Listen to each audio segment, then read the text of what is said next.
안녕하십니까. 2019년 10월 1일 최병목의 팩트 시작하겠습니다.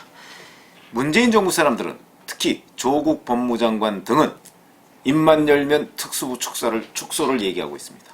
자, 특수부. 이 사람들이 특수부를 왜 축소하려고 할까요? 그리고 특수부를 축소하면 무슨 일이 벌어질까요? 그 점을 말씀드리려고 합니다. 자, 특수부 무슨 일을 담당하고 있죠? 뭐 말은 특수하니까 뭐 보통의 검찰과는 다를 것이다 라고 얘기하는데 보통의 검찰과 크게 다르지 않습니다. 그냥 형사부와 특수부 이렇게 나눠져 있을 뿐이고 특수부는 권력형 비리나 고위공직자 비리나 이런 거를 중점적으로 다루고 있습니다. 그러니까 만약에 특수부를 축소하면 권력형 비리를 저지르는 사람들 또는 고위공직자들 중에서 비리를 저지르는 사람들, 이 사람들이 상대적으로 편해질지는 모르겠습니다. 왜 그러냐면 특수부에서 눈에 불을 켜고 쳐다보는 일이 그전보다는 줄어들 것이기 때문에. 그래서 특수부 축소가 가져올 여러 가지의 폐해들이 있습니다. 그러나 물론 문재인 정부 사람들은 특수부를 축소하고 고위공직자 수사처, 공수처라고 하는 것이죠. 그걸 설치하겠다고 합니다. 자, 그러면 여기서 한번 살펴볼 일이 특수부에서 원래 고위공직자 비리나 권력형 비리를 다루는데 그거를 검찰에서 축소하고 공수처라는 걸 하나 만들어서 거기다가 고위공직자 비리나 이런 것들 수사를 맡긴다고 할 경우에 국민들 입장에서 또는 고위공직자, 권력자 입장에서 보면 달라지는 게 뭐가 있습니까? 그러면 공수처는 뭐 민변 출신 변호사들 다 데려다가 그 공수처 직원으로 합니까? 그러진 못할 거 아닙니까? 결국은 그것도 검사들이 조사를 담당하는, 수사를 담당하는 검사들이 그 자리에 가야 된다라고 얘기하면 공수처를 설치하느냐 설치하지 않고 지금의 특수부를 그대로 놔두느냐 이거의 차이가 뭐가 있습니까? 차이가 없습니다. 오히려 처장을 현재의 그 법제도로라면, 현재 국회에 제출되어 있는 법제도로라면 그 처장의 임명에 대통령의 입김이 강하게 작용합니다. 그러면 더욱더 과거의 중수부를 부활하는 것과 별 차이가 없습니다. 그런데도 문재인 정부 사람들은 왜 특수부 축소 얘기를 계속 할까요? 우선 첫 번째, 현재 특수부가 조국 장관과 그 가족들에 대한 수사를 담당하고 있다는 점. 그래서 특수부 축소를 하는 것이 본질적인 의미의 특수부를 줄이겠다는 것이 아니고 사실은 조국 장관과 그 패밀리에 대한 수사를 좀 위축시키겠다. 이런 배경이 깔려 있다고 봅니다. 그 다음에 두 번째, 바로 노무현 전 대통령을 수사하던 데가 특수부입니다. 왜 그러냐면 딴 데서 수사할 수가 없죠. 그때는 특수부가 아니고 중수부죠. 중수부는 이제 결국 그 특수부가 대검에 모여있는 것이 중수부니까 중앙수사부였습니다. 전직 대통령 다 중앙수사부에서 조사했습니다. 그런데 그 중앙수사부의 조사를 받고 나서 노무현 대통령이 뭐 무슨 이유인지는 현재까지 드러난 게 없습니다만은 극단적 선택을 했습니다.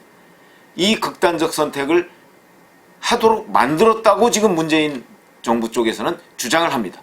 그러나 극단적 선택은 본인이 한 것입니다. 자살이죠. 그렇기 때문에 그 배경은 뭐 더 조사를 해봐야 되지만 어찌됐든 간에 그래서 대검 중수부 또는 특수부에 대한 문재인 정부 사람들의 반감, 그것이 대단한 것으로 보이고 이런 것들이 결국 특수부 축소라는 것으로 이어지지 않았나 이렇게 생각을 합니다. 이거는 특수부를 줄여야 되는 이유가 될 수 없습니다.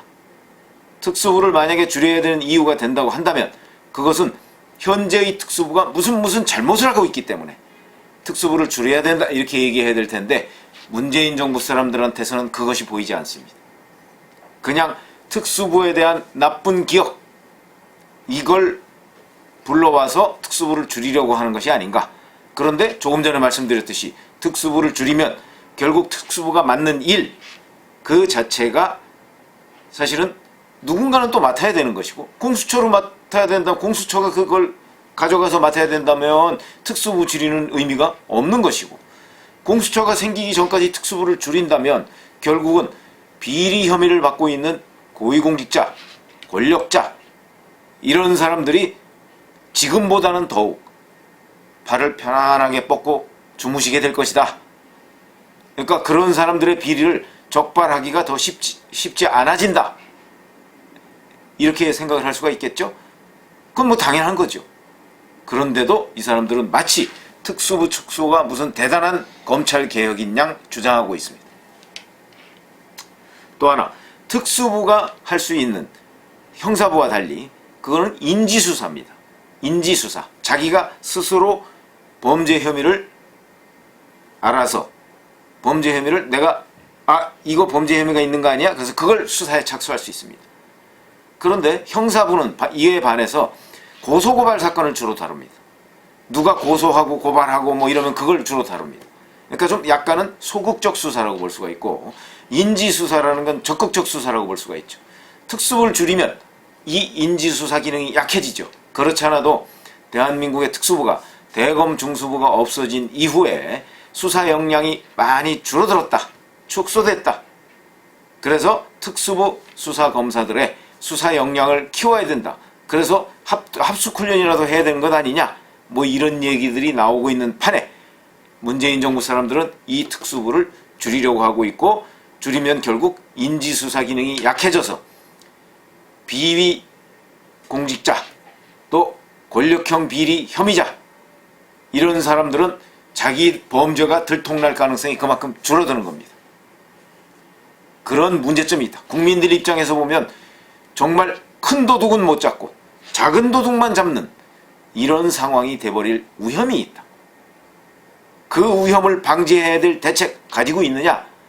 이 사람들은 공수처를 얘기하고 있지만 공수처에서 그 기능을 가져간다고 하면 지금 특수부 축소의 의미가 어디 있느냐? 자꾸 동어 반복이 되는 것이죠. 그런 의미에서 특수부 축소가 개혁은 아니다. 마치 그게 무슨 개혁의 전형인 양 얘기하고 있는 것은 틀린 얘기다. 이렇게 얘기를 할 수가 있겠습니다. 자, 그런데 그동안에 특수부가 계속해서 문제점으로 지적받아온 것은 바로 정치적 중립성입니다. 왜 그러냐면 하명수사, 주로 특수부에서 합니다. 청와대 하명수사, 특수부에서 하죠. 청와대에서 뭐 민정수석실이나 또는 뭐 기타 뭐 특명감찰반 같은 거 특감반이 있죠. 그런 데에서 인지한 걸 가지고 하명수사를 합니다. 이 하명수사를 대부분 그동안에 특수부에서 수행해 왔습니다. 자, 그러면 앞으로 청와대는 하명수사 손 뗄 겁니까? 저는 하명수사가 문제점이 많다고 생각합니다. 왜 그러냐면 특감반이나 이런 쪽에서 주로 가져오는 범죄 정보라는 것이 본인들의 친인척 뭐 이런 사람들이 아니고 주로 야당, 자기들 반대자 이런 사람들 걸 주로 수집합니다. 잘 아시지만 환경부 블랙리스트 의혹, 그때 퇴임 안 하는 그 뭐 공공기관이나 이런데 감사나 아니면 이사장이나 뭐 이런 사람들, 사장이나 이런 사람들 정보 수집하고 가서 뭐 얘기하고 했던 사람들이 특감반이나 민정수석실 관계자 아니었습니까? 그렇기 때문에 하명수사 바람직한 건 아니지만 앞으로 그 하명수사 같은 거 이런 것들을 주로 수행했던 특수부가 줄어들면, 그러면 결국은 수사 역량 자체가 전체적으로 줄어든다. 이런 말씀을 드리고자 합니다. 자, 그러면서 여기서 제가 하나 예를 들어봤던 것이 과거에 이런 경험이 있습니다. 2010년 말에서 2011년 초까지 기억하실 겁니다. 남기춘 검사장. 검찰 내에서 아주 이름난, 우리가 흔히 얘기하는 칼잡이다 이렇게 얘기를 하는 사람입니다. 그 남기춘 검사장이 한화그룹 수사를 하다가 돌연 사표를 냅니다. 뭐 이 고위공직자, 아니 고위 검사장급들 인사를 하는데 그 인사 대상에 포함됩니다. 수사를 한참 하고 있는데 인사가 돼버립니다. 그게 그래서 이제 결국은 문책성 인사다. 근데 남기춘 검사장, 서울 서부지검장 한 사람만 인사를 할 수가 없으니까 마치 검사장급 전체를 인사하는 것처럼 해서 남기춘 검사장을 인사조치했고, 남기춘 검사장은 그에 반발해서 사표를 내서 검찰을 떠났습니다. 그러면 남기춘 서울 서부지검장이 그때 다뤘던 것이 바로 한화그룹 수사입니다. 한화그룹 배임, 횡령 뭐 이런 부분에 대한 수사인데 한 20여 곳 정도를 압수수색을 했습니다. 그런데 압수수색하고 나서 수사를 벌이는데 서부지검에서 법원에서 계속해서 구속영장을 기각합니다. 무슨 얘기냐면 당시에는 또 이상하게 불구속 수사가 원칙이다. 또 법원에서 그런 걸 굉장히 강조하던 시점이었습니다. 이명박 정부 마지막이죠. 그래서 20여 곳을 수사하면서 3개월 정도를 수사를 했는데 구속자가 한 명도 없습니다. 구속을 못 시키면 뭐가 문제가 되느냐. 증거인멸을 검찰이 방지할 수가 없는 상황이 생깁니다. 구속 수사를 하면 결국 증거인멸을 못하게 하는 효과가 있죠. 그런데 구속자가 한 명도 없습니다. 그러다 보니까 이 수사가 실패한 수사처럼 된 겁니다. 물론 여기에는 몇 가지 요인이 있습니다. 첫째, 한화그룹의 전방위적인 로비, 이게 있었던 것 아니냐. 이런 의심을 지울 수가 없는데 확인된 게 없습니다.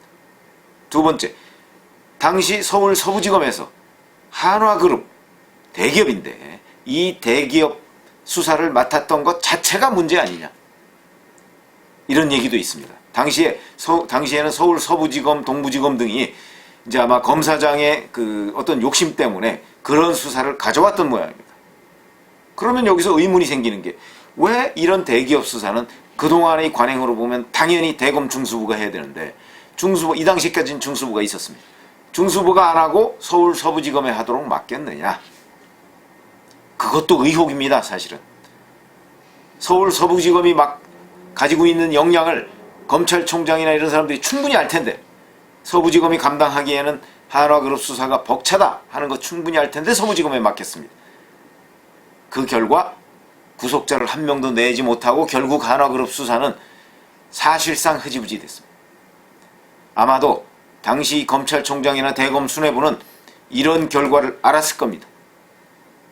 그럼에도 대검 중수부가 손대지 않고 서울 서부지검에 떠맡겼던 부분, 사실은 이것도 규명돼야 되는데 규명이 안 되고 그냥 넘어갔습니다. 왜 그때 한화그룹 수사를 서부지검이 맡지 않았을까요? 궁금증이 일고 있는 대목입니다. 만약에 특수부를 축소하면 저는 이런 유사한 사태가 벌어질 것이다. 무슨 얘기냐면 특수부의 역량 자체가 과거보다 현저하게 줄어들어 있는 상황이고 검찰의 수사 역량이, 수사 환경이 과거와 많이 달라졌습니다. 이제는 검사들이 소환 조사를 해도 피의자들이 과거처럼 그렇게 쉽게 소환에 응하지 않습니다.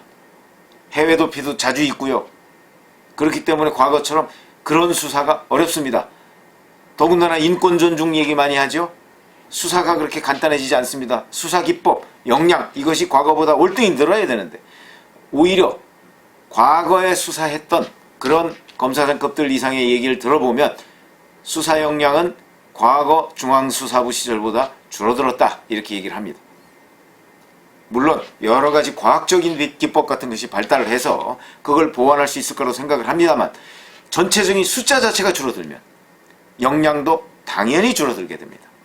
그럴 경우에 비리 혐의자는 활개를 칠 것이다. 충분히 예상할 수 있는 것이죠. 자, 이제 또 하나 무슨 문제가 있냐. 누군가는 해야 된다. 그런데 공수처가 만약 설치되면 공수처가 하겠죠. 그러면 뭐 지금이랑 뭐 별 차이가 없는 것이고, 공수처가 설치되기 전까지는 특수부를 축소하면 결국 특수부 검사들이 과로에 시달리게 될 것입니다. 그러면 인지수사 잘 안 되죠. 그러면 특수부나 뭐 다른 부서나 형사부나 뭐 비슷해지는 겁니다. 그리고 특수부가 축소돼서 만약에 형사부로 사건이 그러면 많이 배당이 되지 않겠습니까? 그렇게 되면 형사부는 고소고발 사건을 주로 다루기 때문에 그거는 소극적 수사를 하게 되고, 그렇게 되면 결국은 사건의 상당 부분을 경찰에 맡길 수밖에 없습니다. 그러면 검찰은 결국 경찰 뒤치다꺼리 하다가 업무의 대부분 시간을 소비하고 말 것입니다. 그렇게 되면 우리나라 전체의 범죄 수사 역량 줄어드는 겁니다. 그럴 경우는 누가 좋아지죠? 권력형 범죄자, 비리 고위공직자, 이런 사람들이 좋아지는 겁니다. 그런 사람들이 자기 범죄가 드러날 가능성이 낮아지니까 자기들이 비리를 저지르기 좋은 환경이 돼버리는 겁니다. 문재인 정부의 검찰개혁 목표가 이거는 설마 아니겠죠. 그런 부분에 관한 문재인 정부 담당자들, 특히 조국 법무장관 뭐 실물을 잘 몰라서 그러는지 모르겠습니다만 이 부분에 대한 대답을 내놔야 될 것입니다. 감사합니다.